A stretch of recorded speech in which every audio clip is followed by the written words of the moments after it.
everyone, welcome back. If you are new here, we are running through all of the recipes in the 5-ingredient Renal Diet Cookbook.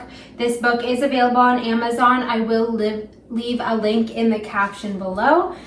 If you are looking for kidney-friendly and beginner-friendly recipes, this is definitely it. So let's get into it. Today we're going to be making Naples Italian Baked Cod, So for the recipe, you're going to need cod fillet, some bay leaves. You're going to want to get salt, pepper, and Italian seasoning, a tomato, onion, and of course, extra virgin olive oil. So before we begin, we're going to preheat our oven to 425 degrees, and we're going to line a baking sheet with parchment paper. So I'll do that and be right back. You're going to want to measure out 2.5 ounces of the cod fillet. So I'm just going to grab my scale.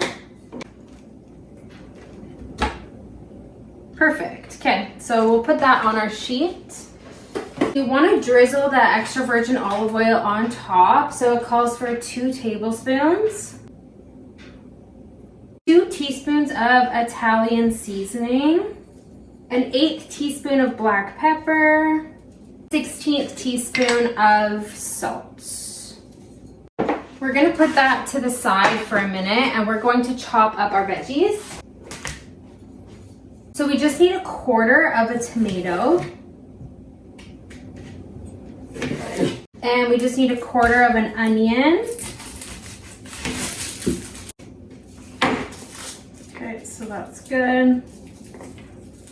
And we're just going to sprinkle this on top of our trout here, and I'm just gonna place it all on top like so. So it's okay if it goes around it too. It's supposed to be on top and around. I'm gonna bake this in the oven for 10 to 12 minutes or until it seems flaky.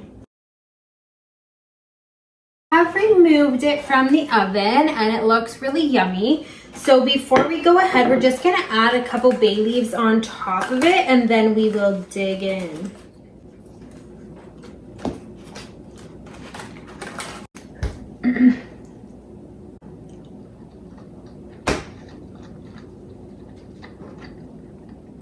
Okay, so that's pretty good.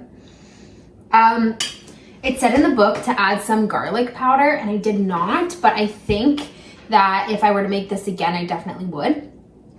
Again, as per all my other videos, I do think that this is very refreshing. It's a nice summery meal, but this has more of a fishy flavor. So if you're not a huge fish fan, it definitely does taste fishier. But I love the tomatoes because it just gives it that freshness. I think too, this with a pasta or like type of leeks or something like that, I think it would taste really good. But overall, I think this is great, especially considering I'm not a fish lover. So if I can eat it, it's gotta taste good. Just a reminder, I got the recipes from this book. I will have a link in my caption. So thank you for watching. Have a great day, and we'll see you next time.